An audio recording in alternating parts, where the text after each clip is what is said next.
You see, I am a forever player to avoid being a forever DM, but once the transition is made, it can never be unmade.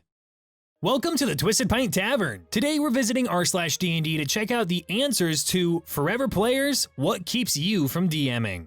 Did you notice anything new? Like how I've got a face now, and a body, and this little mug strapped to my belt? Yeah, I've got character art now. So instead of just looking at the logo of the channel when I'm talking, you're actually gonna see me. Well, sort of see me, but you get the point. Anyway, on to the video.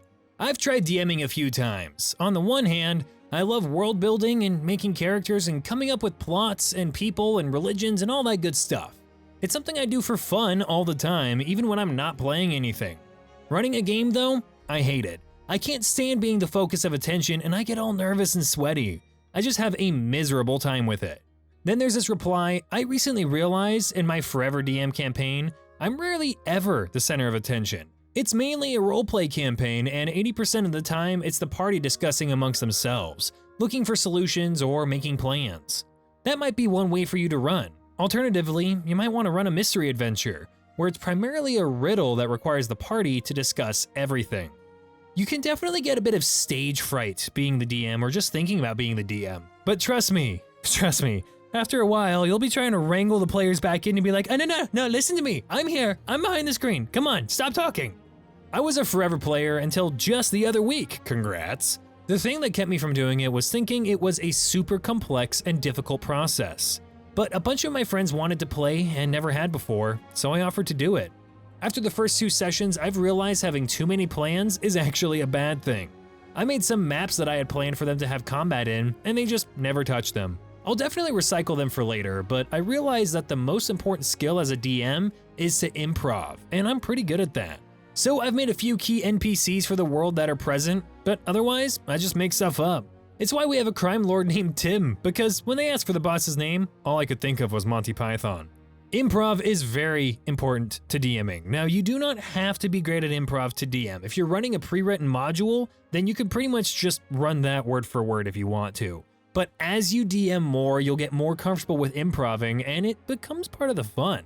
I've done one-shots, but our DM has brought the same world with him through 20 plus years in at least 3 systems. He's incorporated every game during that time into the world, its history, its artifacts, see the aside at the end, etc. Basically, we are spoiled, and any other attempts that aren't weird or unique feel cheap compared to that. My novel idea was a dungeon run as a horde. When one character died, they took over another member of the horde, and it was swarm tactics against the boss. It was fun, but it was obviously less. Aside, we had a player find a historic artifact from before the Sundering, God Wars made the continent shatter and shift, that made another player, the DM's wife, cry.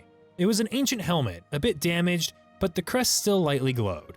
The DM pulled out old-ass notes, in Korean too, as he was a translator in Korea at the time, and he met his wife and D&D was a good way to practice, that talked about how the helmet came to be in this specific temple in this specific location. His then co-worker, now wife's, first character had died on those temple steps trying to defend the refuge, a shielded area protected from other divinity, 400 to 500 years ago in-game, 23 years IRL, and he had the notes and had translated her artifacts into D&D. Our party searched all over but could not find evidence of the refuge. There was a lot of metagaming, but it was understandable. We did find out that the goddess of the temple had fallen trying to protect the people during the shattering. Seriously, he has hundreds of notebooks filled with this kind of stuff. He even uses a 3-inch filled binder that was his frickin' index to find out what's in which book. There's a bookshelf that's just for campaign notes, like taller than me, and stuff with the oddest assortment of writing materials, scrolls, legal pads, handmade paper, stapled loose sheets, folders, etc. You try following that act, man. You know, I know this video is about things that keep us from DMing, but sometimes in these threads you're able to find the most amazing stories and it's impossible to not include them. Don't let 20 plus years of DMing stop you from starting now though. You could become a DM from teenage years all the way to canes and retirement homes. And like this one, if you have any incredible D&D stories, feel free to share them in the comments. Some comments may be featured in future videos, so share your favorite tales and subscribe to never miss a video. I'd love to try one day, but I can't even tell the story of what happened to me yesterday without 1, rambling, 2, forgetting what even happened yesterday, and 3, remembering what I just said by the end of it. So the idea of having to tell the story of a whole campaign and remember details is super overwhelming. I already play kinda ditzy characters in campaigns to excuse my own forgetfulness. It doesn't matter how good of a memory you have, you need to take notes, and they help a lot. But they don't help all the time with everything, because your players will ask you what the shopkeep's name is, and you'll name him Bim Bob, and then like a year and a half real life time down the road, they'll be level 18, and they'll be like, hey, we want to go talk to Bim Bob and see if he has something to fight dragon demons, and you'll be like, who the hell's Bim Bob? So, what was I talking about? Yeah, memory doesn't really help anyway. I think the main thing that prevents players from DMing is being intimidated by the whole thing, as simple as that sounds. They think they need to plan for every eventuality and understand the rules inside and out as if their life depended on it, when all that's really needed is a skeleton of a plan and basic improv skills. The thing that made me start DMing was the fact that if I didn't DM, we'd never get to play, LOL. Yeah, I mean, that's kind of the end of it a lot of times, is people typically start DMing because if there's no DM, there's no game. You see, I am a forever player to avoid being a forever DM, but once the transition is made, it can never be unmade. My friend, you speak the truth. See, I'm kind of the opposite here. I'm a forever DM, which means I DM a lot more often than I play. And when I started playing, I ran one character, then promptly got thrusted into DMing. It was mainly because I had a bunch of friends who wanted to play, but no one had the experience, or in their eyes, ability to DM. Let me just say, nobody does.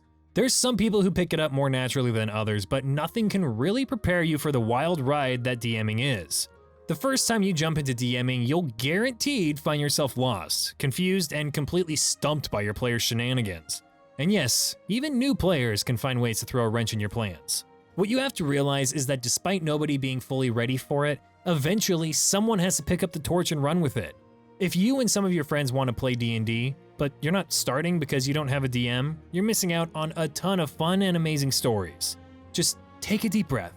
Look up a pre-written module or write down a super simple introductory story and give it a try. You don't even have to read through the player's handbook or dungeon master's guide, though it will help eventually to do so. You can just look up a ton of great resources on YouTube. Personally, I suggest watching XP to Level 3's How to Play the DM video. I'll link it in the description. He does a great job at conveying the worry and weight of it all, but doing so in an inspiring way. And trust me, when you pick up your phone and send out the text, let's roll up some characters on Saturday, all DM, your group will love you.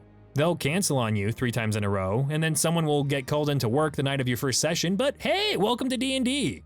Anyway, that's gonna do it for today's video. Thank you guys so much for watching. Make sure to leave a like and subscribe if you did enjoy. Let me know in the comments if you're a forever player, why you're not DMing yet, or if you're a forever DM, what made you start? I would love to hear all about it, and maybe you guys can find some help from each other in the comments on how to start your D&D games. Thank you guys again, and I'll see you in the next video. Oh, and if any of you are running your first D&D game, you can just take the tavern table in the corner, no charge.